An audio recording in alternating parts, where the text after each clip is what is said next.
قرآن میں اللہ تعالیٰ کا ارشاد ہے کہ حلال و حرام کرنے کا اختیار صرف کس کے پاس ہے؟ اللہ کا۔ نبی نے ایک مرتبہ قسم کھا کے شہد کو اپنے اوپر حرام کر لیا کہ میں شہد نہیں کھاؤں گا۔ قرآن نے کہا لما تحرم ما احل اللہ لک، اللہ نے جس چیز کو حلال کر دیا آپ اسے حرام کیوں کر رہے ہو؟ کیا مطلب؟ یہ آپشن، یہ اختیار کس کے پاس ہے؟ آپشن تو نہیں کہیں گے اس کو، آپشن تو دو چیزوں کا ہے۔ یہ کس کے، یہ طاقت کس کے پاس ہے؟ نبی اللہ کے حلال کو بیان کرتے ہیں، خود سے نبی حلال نہیں کرتے، نہ کسی چیز کو حرام کر سکتے ہیں نہ حلال، یہ تب اللہ کے پاس ہے۔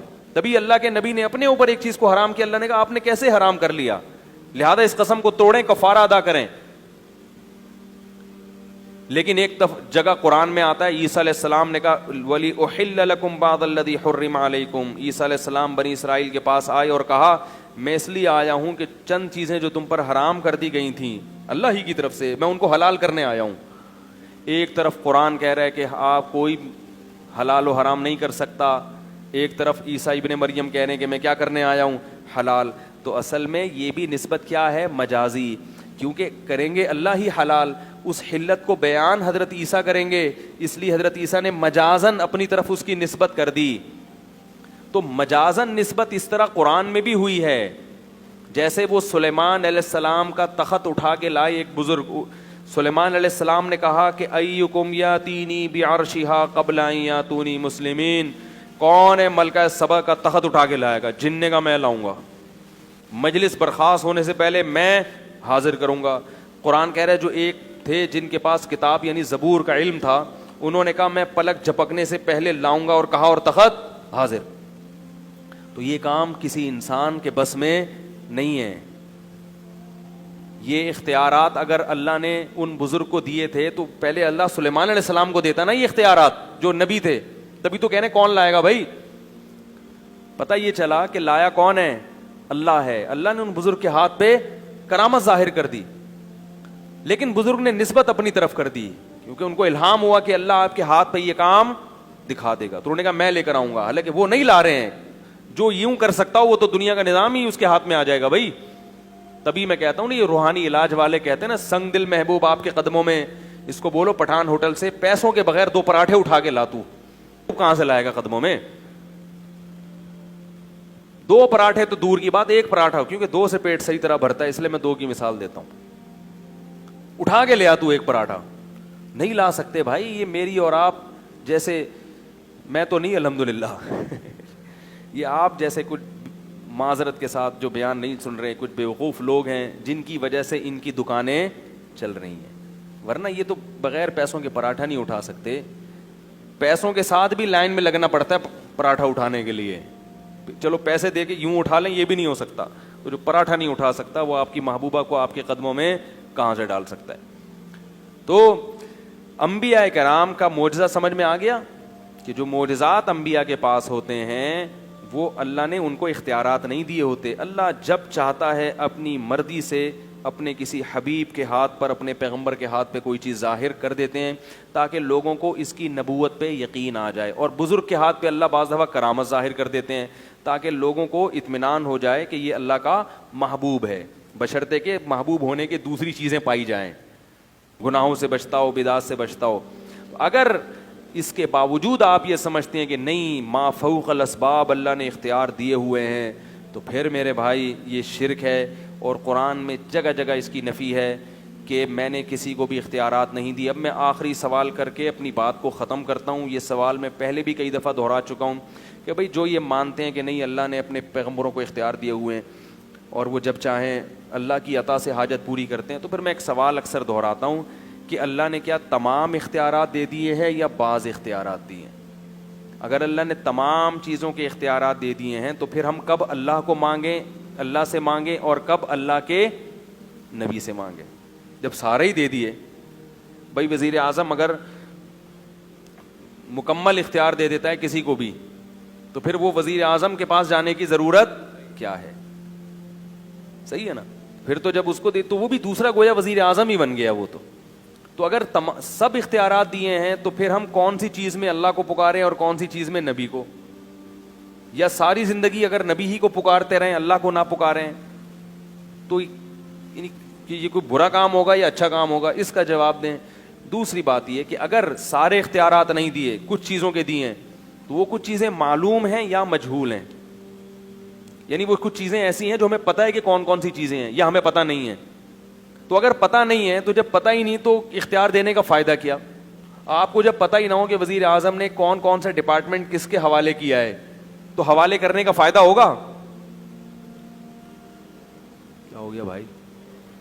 جب پتہ ہی نہیں کہ کون سی چیز دی ہے، نبی کو کون سی چیزوں کو اختیار دیا ہے، تو جب پتہ ہی نہیں ہے تو ہم مانگیں گے کیسے؟ اور اگر پتہ ہے کہ نہیں ان چیزوں کا اختیار دیا ہے، تو ان چیزوں کی لسٹ یوٹیوب پہ شائع ہونی چاہیے، اخبار میں آنی چاہیے، کتابوں میں چھپنی چاہیے کہ بھائی اللہ نے تمام چیزوں کے اختیارات نہیں دیے، بلکہ بعض چیزوں کے دیے، وہ بعض یہ ہیں، اولاد کا ہے بارش کا نہیں ہے، رزق کا ہے مگر فلاں چیز کا نہیں ہے۔ اس طرح سے آپ ایک لسٹ شائع کریں۔ تو میں نے یہ اعلان پہلے بھی گھمائے تھے، لیکن لوگ پتہ نہیں بری بری گالیاں دینا شروع کر دیتے ہیں الٹی سیدھی یوٹیوب پہ اپنے خلاف کمنٹس پڑھو نا، آدمی حیران ہوتا ہے، یار ہم ادھر لوگ جھک جھک کے مصافحہ کر رہے ہیں اور ادھر ماشاءاللہ ایک عجیب حساب بنا ہوا ہے۔ تو اس لیے اپنے ایمان کی حفاظت کرو، ان باتوں کو سنجیدگی سے لو۔ صرف اور صرف تمام اختیارات کس کے پاس ہیں؟ اللہ کے۔ ہاں، میں بزرگوں پہ شرک کے فتوے نہیں لگاتا۔ اگر کسی بزرگ نے کہا کہ اللہ نے فلاں نے کشتی پار لگا دی، فلاں نے یہ کر دی، تو تعویل کر لینی چاہیے۔ بھائی انہوں نے بھی مجازن نسبت کر دی ہوگی، جیسے میں یہ کہہ دوں کہ حضرت عیسیٰ نے مردے کو زندہ کر دیا، تو یہ حضرت عیسیٰ کی طرف جو میں نے نسبت کی ہے، یہ نسبت کیا ہے؟ مجازن، صحیح ہے نا؟ جیسے لوگ کہتے ہیں نا مفتیوں نے فلاں چیز کو حلال کر دیا ہے، لوگ فتویٰ دیتے ہیں نا، ابے مفتی نے فتویٰ دیا، اس کی بیوی کو طلاق ہوئی تھی، انہوں نے اس کو حلال کر دیا۔ تو ایسے آدمی پہ بھی شرک کا فتویٰ لگنا چاہیے، لیکن ہم نہیں لگاتے، اس لیے کہ ہم یہ کہتے ہیں کہ حلال تو، یعنی اس کی تحقیق یہ ہے کہ یہ اس کے لیے کیا ہے؟ حلال ہے۔ تو مفتی کی رائے یہ ہوتی ہے کہ اللہ کی نظر میں حلال ہے، مگر مفتی اس کو بیان کر رہا ہے تو لوگ نسبت کر دیتے ہیں مفتی صاحب کی طرف، انہوں نے حلال کر کے دی ہے، یہ سمجھ رہے ہو؟ تو یہ تعویل جو ہے نا، تعویل شرک کے معاملے میں، کسی پہ کفر کا فتویٰ لگانے کے معاملے میں علماء نے ایک اصول بیان کیا ہے کہ 99 مطلب نکلتے ہوں کسی بات کے، 99 مطلب سے وہ کافر نکل رہا ہو، اور ایک اس کے بعد کی ایسی تعویل ممکن ہو جس سے اس پہ کفر کا فتویٰ نہ لگ رہا ہو، تو اس ایک تعویل کو لیا جائے گا، اور 99 باتوں کو، یعنی حتی الامکان کوشش کی گئی ہے کہ کفر اور شرک کا فتویٰ لگانے میں انتہائی احتیاط سے کام لیا جائے۔ تو بڑے بڑے بزرگ گزرے جنہوں نے مجازن نسبت کر دی کہ فلاں نے کشتی پار کر دی، فلاں نے یہ کر دیا، تو وہ نسبتیں مجازی ہوتی ہیں۔ ہاں، جو آدمی کھلے عام شرک کا پرچار کر رہا ہو اور وہ کہے کہ میں مانتا ہوں یہ مجازی نہیں ہے، وہ خود اپنی بات کی تعویل کرنے کے لیے تیار نہ ہو، تو پھر اس کی تعویل نہیں کی جائے گی۔ بعض لوگ ایسے بھی ہیں جو کہتے ہیں نہیں بھائی ہم مانتے ہیں کہ ان کو اللہ نے اختیار دیا، یہ جب چاہیں بیٹھے بیٹھے کر سکتے ہیں، ان کو پورا مکمل اختیار دیا، تو پھر اس کی تعویل، بھائی پھر تعویل کرو گے تو پھر اس آیت کا مطلب ہی نہیں نکلے گا نا کوئی، کہ جیسے وہ ہمارے اسکول میں قادیانی پڑھا کرتے تھے ہمارے ساتھ، ایک قادیانی تھا، تو وہ بار بار کہتا تھا کہ یہ ہم مرزا غلام احمد کو نبی نہیں مانتے، امام مانتے ہیں۔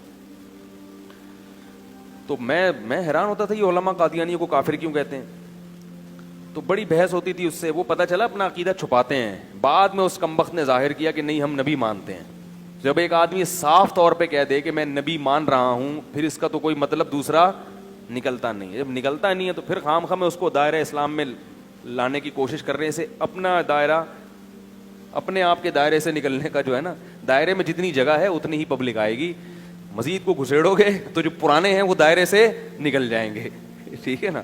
تو سب جنت میں نہیں جائیں گے، جہنم بھی بنائی ہے اللہ نے، کچھ لوگ دائرہ اسلام میں آئیں گے، کچھ دائرہ کفر میں آئیں گے۔ تو اتنی تعویل کرنا، اتنی کہ دائرہ کفر میں کوئی بندہ ہی نہ بچے، تو ایسا نہیں ہوتا بھائی۔ اسلام کا ایک محدود دائرہ ہے، کچھ مخصوص عقائد ہیں، ان عقائد کے اگر اختیار کرو گے تو دائرہ اسلام میں آ جاؤ گے، ان عقائد کو اگر اختیار نہیں کرو گے تو دائرہ اسلام میں نہیں آؤ گے۔ اور اس کی بنیادی اور پہلی سیڑھی کیا ہے؟ کلمہ توحید۔ اور توحید کا میں جو رکن اعظم ہے، اللہ کے سوا کسی کو پکارنا نہیں ہے، یہ والی پکار جس پہ میں نے تفصیلی بیان کیا۔ اللہ تعالی ہم سب کو سمجھنے کی، عمل کرنے کی توفیق عطا فرمائے۔